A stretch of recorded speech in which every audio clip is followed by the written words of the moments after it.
మీ ఎలాంటి వ్యాపార ప్రకటనలకైనా వెంటనే మా ఛానల్ సంప్రదించండి.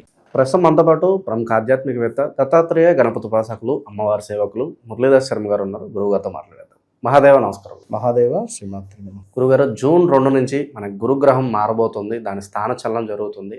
అలాగే ఇక్కడ మనకి కన్యా రాశి వాళ్ళకి ఈ గురుగ్రహ మార్పు వల్ల ఎటువంటి ఫలితాలు ఉండబోతున్నాయి, లాభ నష్టాలు, మంచి చెడులు ఏ విధంగా ఉండబోతుంది, గురుబలం ప్రత్యేకంగా ఎలా ఉండబోతుంది, మరి వీళ్ళకి జరిగే ఫలితాలు ఏ విధంగా ఉన్నాయో తెలియజేయండి.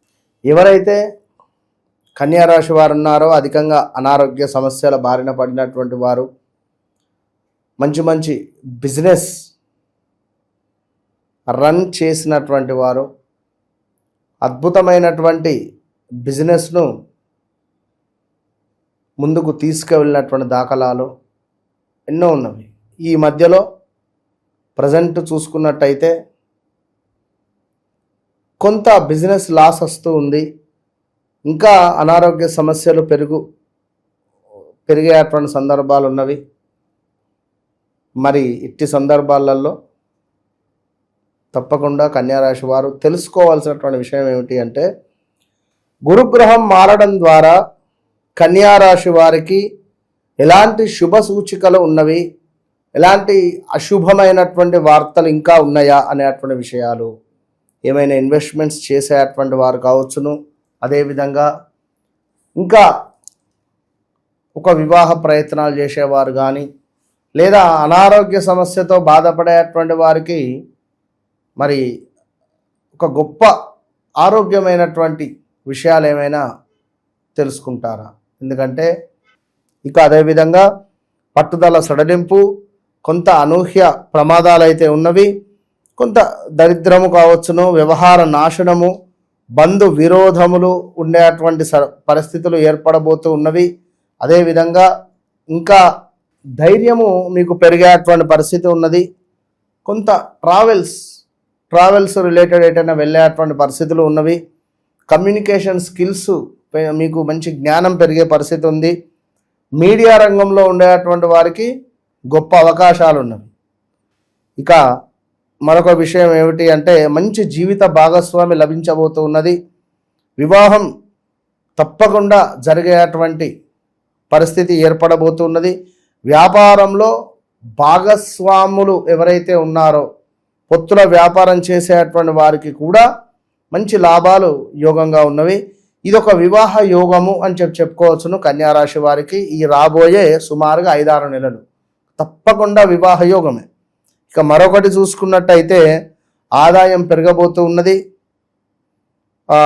పెద్ద స్నేహ వలయం, ఎవరో ఒక పెద్ద బిగ్ షాట్ కానీ, పెద్ద వ్యక్తులు కానీ మీకు వల వేయడానికి చూస్తారు, చూసుకోండి. కోరికలు నెరవేరుతాయి. భారీ ఎత్తున లాభాలు, అద్భుతమైనటువంటి సందర్భాలు ఉన్నవి. మరి ఏ విషయాల్లో జాగ్రత్తగా లేకపోతే కనుక పెద్దగా దెబ్బపడే అవకాశం ఉంటుంది గురుగారు వీళ్ళకి? భారీ వలయాలు అని చెప్పా. ఇక్కడ ఏ రకంగానైనా మీకు తెలియని విషయాలు ఎవరైనా బయట పెట్టడం కానీ, మీకు సందర్భం లేని విషయాలు ఏమైనా అంటే, మీరు ఎప్పుడో గతంలో 5 ఏళ్ళలో 10 ఏళ్ళ క్రితమో 9 ఏళ్ళ క్రితమో చేసుకున్నటువంటి ఆ మంచి చెడు విషయాలను కాస్త ఎవరో బట్టబయలు చేయడము, ఇల్లీగల్ అఫైర్స్ బయటపడడాలు, సీక్రెట్ విషయాలు బయటపడడాలు ఇలాంటివి ఉంటవి కనుక మీ నీడను కూడా మీరు నమ్మద్దు. ఎలాంటి విషయాలు అంటే ఇదే, ఇక ఎట్టి కోశాన మీ నీడను కూడా మీరు నమ్మవద్దు, ఓపికగా ఉండాలి. మీకు కన్యారాశి వారికి ఏకాదశ స్థానములో గురువు రావడము ఇది ఎంతో అదృష్టం.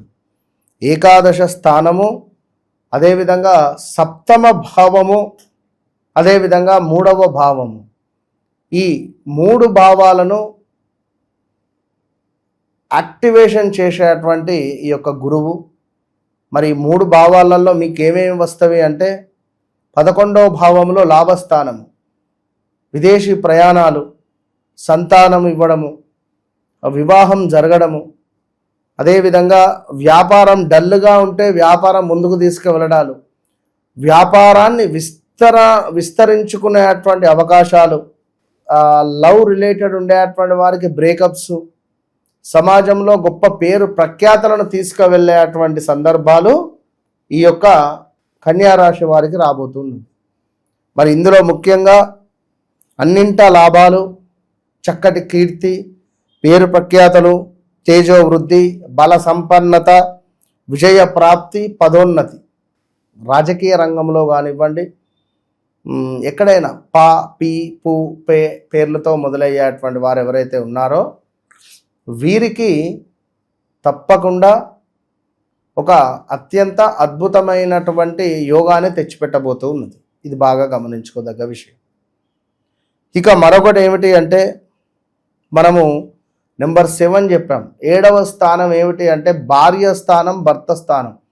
భార్యాభర్తలలో అన్యోన్యత లోపించింది, భార్యాభర్తలలో గొడవలు జరుగుతున్నవి, భార్యాభర్తలకు కొంత ఇల్లీగల్ అఫైర్స్ ఉన్నవి, లేదా అనుమానం ఉంది, నా భర్తపై అనుమానం ఉంది, లేదా నా భార్యపై అనుమానం ఉంది అని అనుకునేటువంటి సందర్భాలలో ఇది మీకు ఒక క్లియరెన్స్ సర్టిఫికెట్ వచ్చే పరిస్థితి, సద్దు మణుగుతుంది. మీ వైపు మీ భర్త కానీ మీ భార్య కానీ అడుగులు మోపేటువంటి పరిస్థితి. ఇక మరొక విషయం ఏమిటి అంటే అధికార సందర్శనము. మీరు ఎక్కడైతే పనిచేస్తున్నారో మీ పై అధికారులు చక్కగా కూడా మిమ్మల్ని చూడడం, చూసి సంతోషించడం మీ పని పట్ల. ఇక సంపూర్ణమైనటువంటి ఆనందము, చక్కటి ఆరోగ్యము కూడా కనబడుతున్నది. ఈ యొక్క గురువు మనకు ఈ యొక్క జూన్ 1వ తారీఖు 11:05 PM రాత్రికి వస్తున్నాడు. ఇది మనకు నవంబర్ 1వ తారీఖు దాకా ఉంటుంది. ఇక పరిహారాల విషయానికి వస్తే ఎలాంటి పరిహారాలు చేస్తే బాగుంటుంది? కన్యా రాశి వారికి అష్టమ శని ప్రారంభం కాబోతున్నది. మరి యొక్క అష్టమ శనికి సంబంధించి మనం గతంలో కూడా చెప్తూ ఉన్నాం. ప్రతి సంకష్టహర చతుర్థి 2500కు పూజ అనేది రిసిప్ట్ కట్టింగ్ ఉంటుంది మా దేవాలయంలో. కేవలం పూజ ద్రవ్యాల మందమే తీసుకొని నేను అందరి పేరిట గోత్రనామాల పేరిట అర్చన చేసే పరిస్థితి ఉంటుంది. కనుక ఎవరైనా చేయించుకునేవారు తప్పకుండా చేయించుకోవచ్చు. లేదు అనుకున్నా మీకు ఎవరైనా తక్కువలో చేస్తా అన్నా కూడా చక్కగా అక్కడ నవగ్రహాలలో ముఖ్యంగా శనికి మంచిగా హోమం చేయించుకోండి. ఇదంతా గోచారం.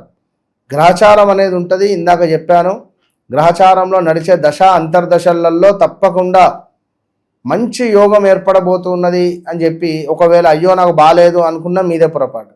మంచి యోగము మనం తెలుసుకోవాలి, తెలుసుకునే బాధ్యత మీది. కనుక తప్పకుండా తెలుసుకొని ముందుకెళ్ళండి. వన్స్ అద్భుతమైనటువంటి రిజల్ట్ ఉంటుంది అంతే. ఓవరాల్గా ఈ రాశి వాళ్ళకి గురుగ్రహ మార్పు వల్ల ఎలాంటి ఫలితాలు రాబోయే కాలంలో రాబోతున్నాయో మంచి విశ్లేషణ అందించారు. ధన్యవాదాలు. మహాదేవ.